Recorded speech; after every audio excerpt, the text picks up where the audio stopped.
Session के बारे में डिस्कस कर रहे थे। जी सर। तो एक बार मैं फिर से सेशन को कंटिन्यू करते हुए कोड VS कोड में ओपन करता हूँ फाइल को।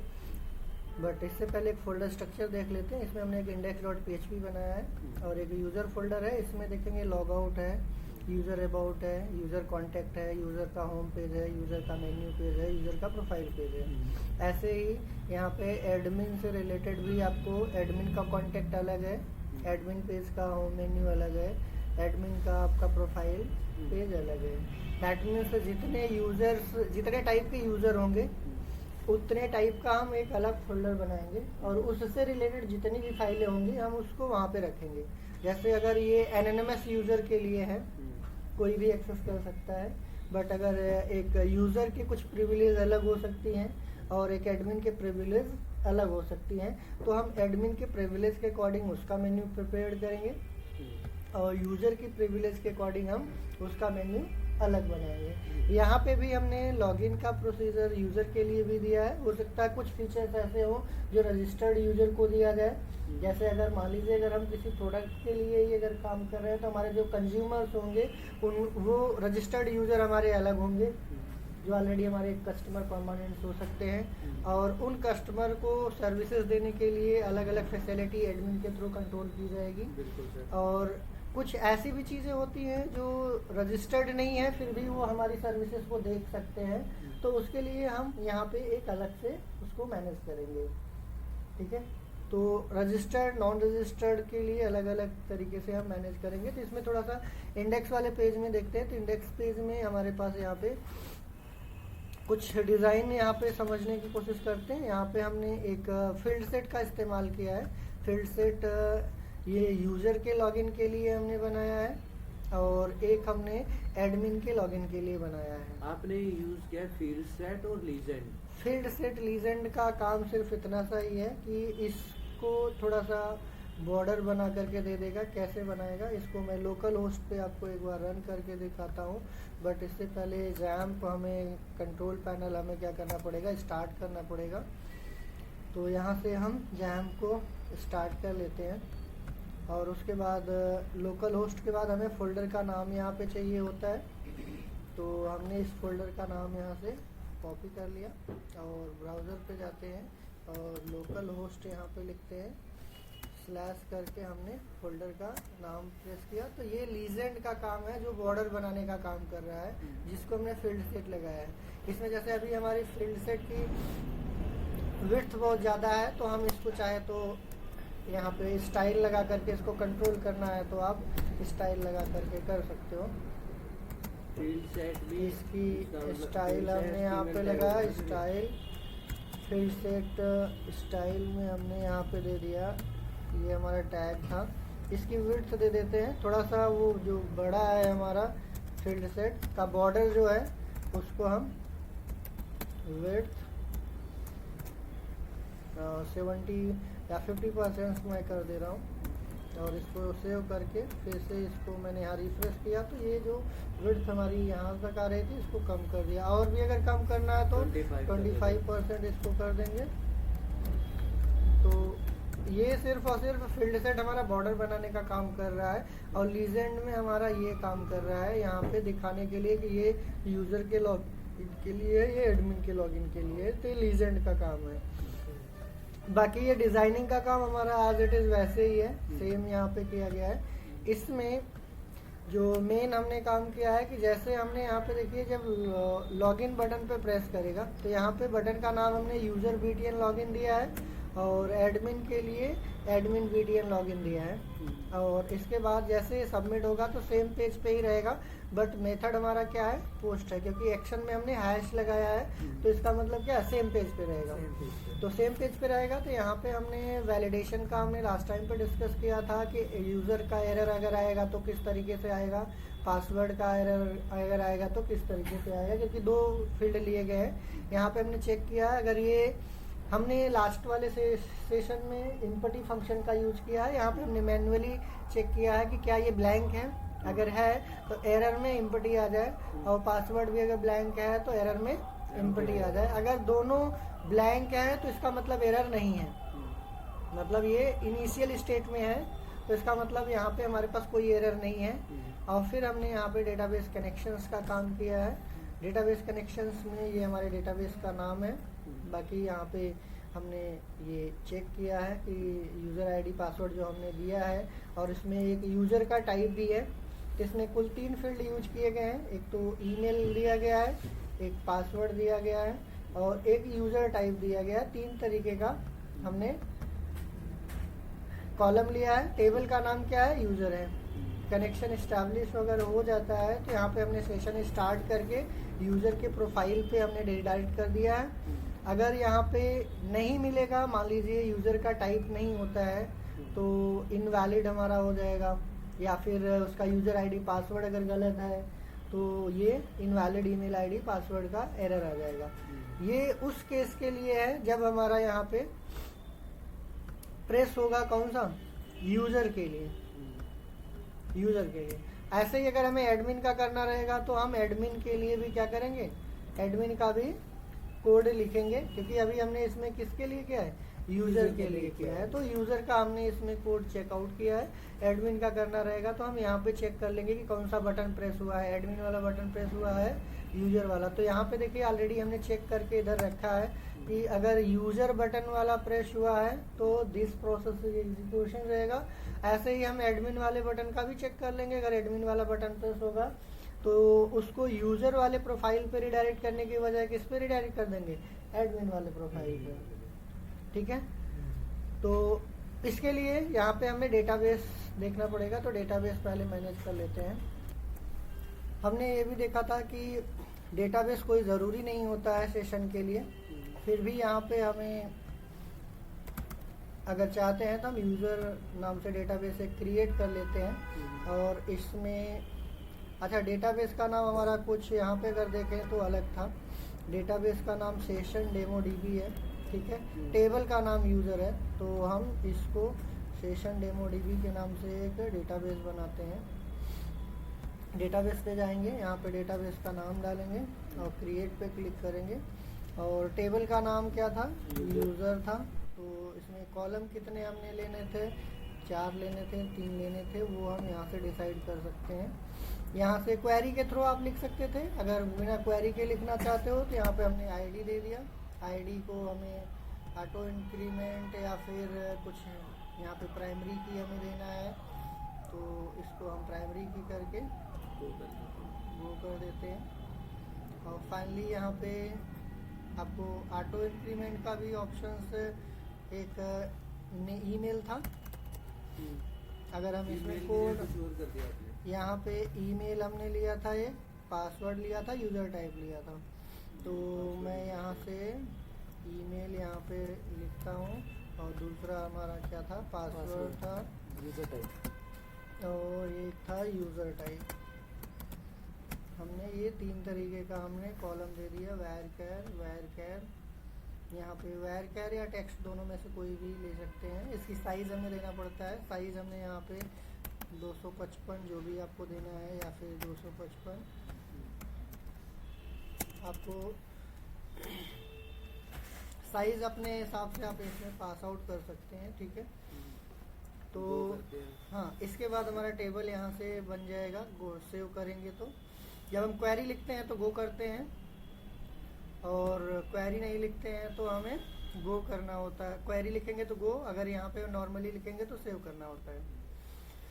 इसमें एक रिकॉर्ड इंसर्ट करना है, तो हम इंसर्ट पे जा करके इसको यहाँ से भी रिकॉर्ड हम इंसर्ट कर सकते हैं, क्योंकि लॉगिन कर रहे हैं तो हमारे पास रिकॉर्ड तो इंसर्ट करना पड़ेगा।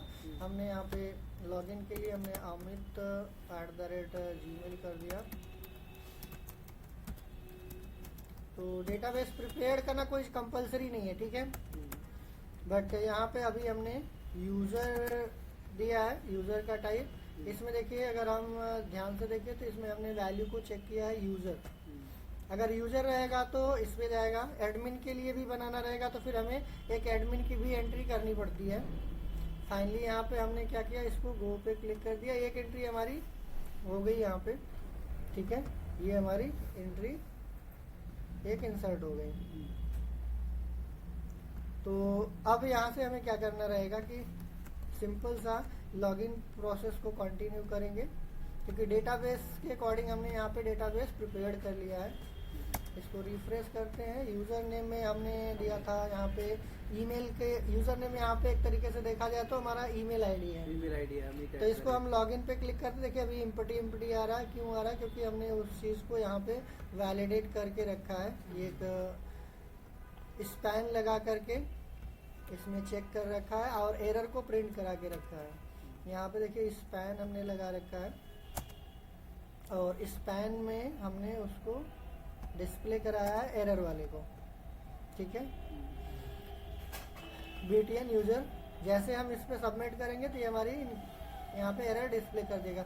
स्पैन को हम रेड कलर से करके स्टाइल लगा करके यहाँ पे हम और भी इसको स्टाइलिश कर सकते हैं, बट मेजरली हम यहाँ पे देखते हैं कि हमारा एक्शन कैसे चलेगा और सेशन कैसे इनिशियलाइज होगा। तो जैसे ये हमारा क्या करेगा, यूज़र नेम और पासवर्ड को क्वेरीज के थ्रू चेक करेगा। अगर प्रॉपर चलता है तो ये क्या करेगा, सेशन हमारा यहाँ से स्टार्ट करेगा और सेशन की वैल्यू को इनिशियलाइज करेगा, देन रिडायरेक्ट कर जाएगा यूज़र के प्रोफाइल पे। ठीक है, यूज़र के प्रोफाइल पे जाएगा तो वहाँ पे क्या क्या चीज़ें होंगी उसको भी हम लोग देखते हैं। फिलहाल हम यहाँ पे ईमेल और पासवर्ड एक बार रीड करके देखते हैं। ईमेल हमने दिया था amit@gmail.com दिया था।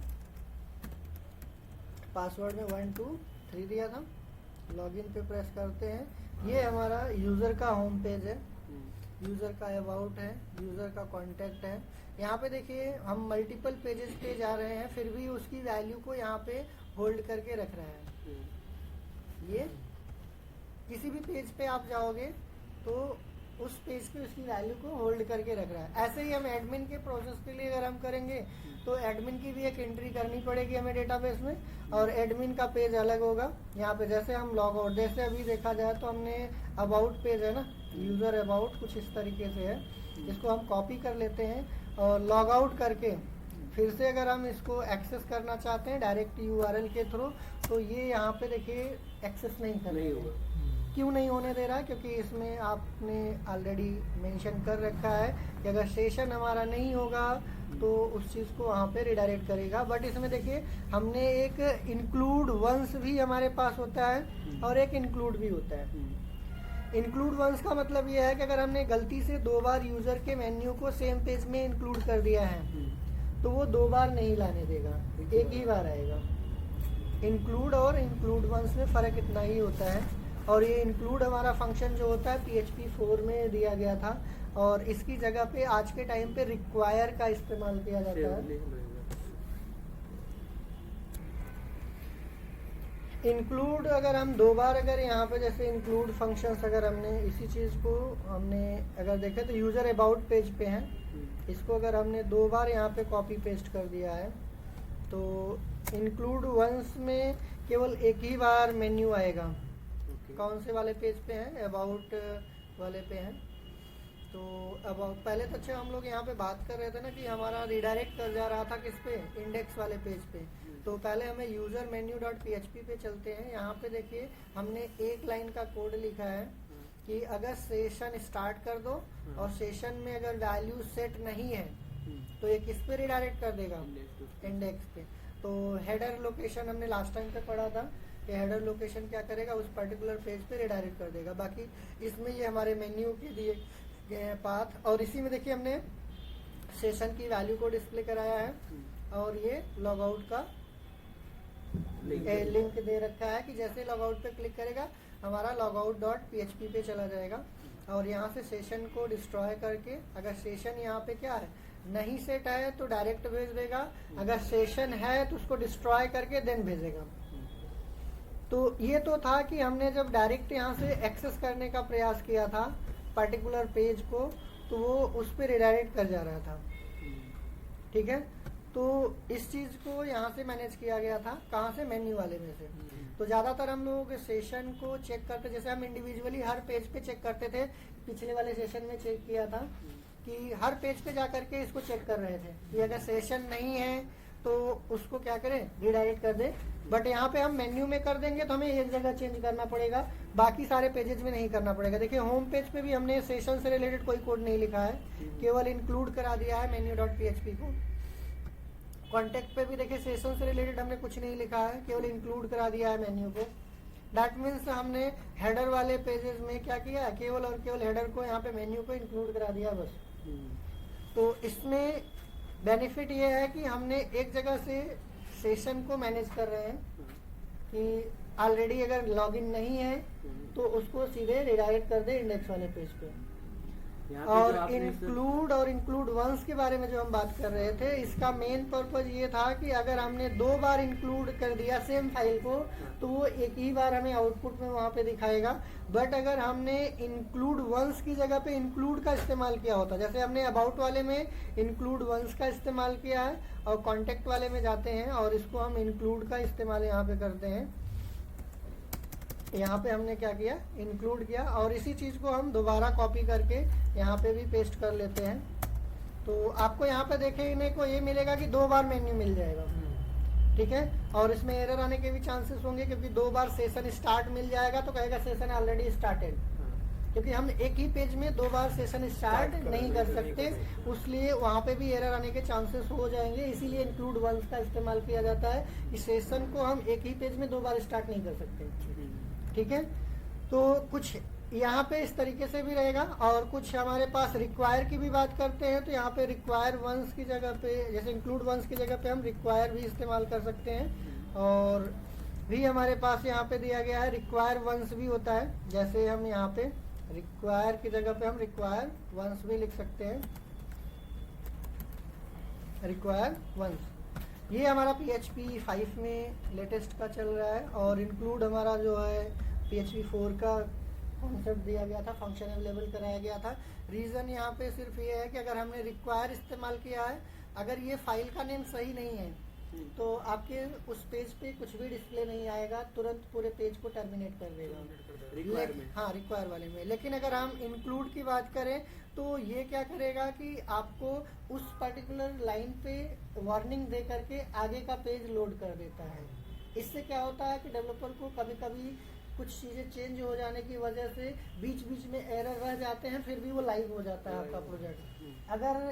अगर हम अलाउ कर देते हैं तो क्या होगा कि क्लाइंट के साइड पे प्रॉब्लम आने के चांसेस होते हैं कि वो एक रिलायबिलिटी का मामला आ जाता है कि ये वेबसाइट सही नहीं है जब यहाँ पे इतनी सारे एरर्स हैं। और डेवलपर ने थोड़ी सी भी अगर ध्यान नहीं दिया तो ऑटोमेटिक क्या हो जाएगा कि एरर भी आता रहेगा, फिर भी आपकी वेबसाइट चलती रहेगी। लेकिन रिक्वायर वाले में क्या है, अगर एरर के चांसेस हैं तो वो तुरंत पेज को टर्मिनेट करेगा, मीन्स कुछ भी डिस्प्ले नहीं करेगा, वो आगे की जो भी प्रोसेस होते हैं। इंक्लूड वाले में क्या है कि आपको ऑटोमेटिक उसी के आगे कंटिन्यू कर लेगा उतने को वार्निंग दे करके। तो इसको एक बार दोबारा रन करके देखते हैं, फिर समझ में आएगा कि क्या चीज़ें हमने किया था। इसमें हमने एडमिट किया था, पासवर्ड दिया था 1 2 3, लॉगिन पे क्लिक करते हैं। यहाँ पे हमने प्रोफाइल पे देखते हैं, प्रोफाइल पे हमने क्या यूज किया था। यूजर प्रोफाइल पे हमने रिक्वायर वंस का इस्तेमाल किया था, कोई भी एरर नहीं है, उसी तरीके से सेम चलेगा क्योंकि हमने।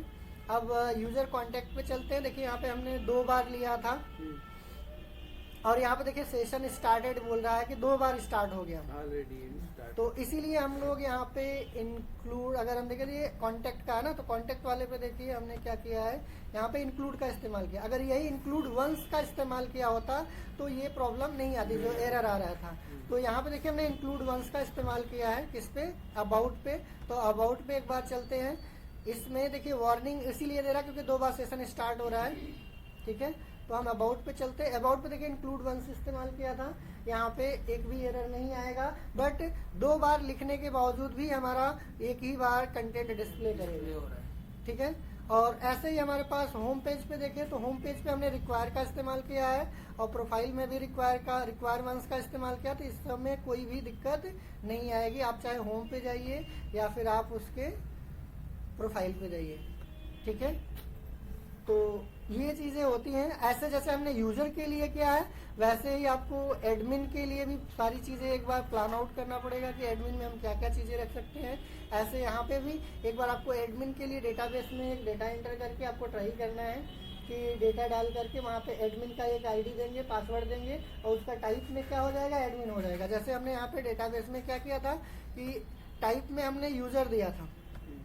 आप अगर इसका डाटा देखेंगे तो यहाँ पे हमने टाइप यूजर दिया है। ईमेल आईडी पासवर्ड उसका रजिस्ट्रेशन वैसे ही रहेगा, बट टाइप यहाँ पे क्या हो जाएगा, एडमिन हो जाएगा। अच्छा, एडमिन एडमिन के लिए अगर हम देना चाहते हैं, जितने एडमिन बनाना चाहेंगे टाइप हम एडमिन दे देंगे और यहाँ पे यूजर हो जाएगा। अब उसके एडमिन पे जाएगा तो एडमिन के टाइम पे हमारा ये क्या करेगा, इस वाले पे लॉग आउट करके पहले देखते हैं। लॉग आउट करेंगे तो यहाँ से लॉग आउट करने के बाद फिर ये एडमिन के थ्रू लॉग इन करेगा तो एडमिन प्रोफाइल पे जाएगा। ठीक है, सर मल्टीपल एडमिन भी हो सकते हैं। हाँ मल्टीपल एडमिन हो सकते, जैसे मल्टीपल यूजर लॉगिन कर सकता है, वैसे मल्टीपल एडमिन भी लॉगिन कर सकता है। सेम फैसिलिटी आपको एडमिन पे जितनी एक एडमिन पे मिलेगा, वही सेम फैसिलिटी आपको दूसरे एडमिन पे भी मिलेगा। जैसे कि मल्टीपल यूजर के पास सेम पैनल दिखता है, वैसे आपका सेम मल्टीपल एडमिन के पास भी सेम प्रोफाइल दिखेगा, सेम आउटपुट मिलेगा। ठीक है।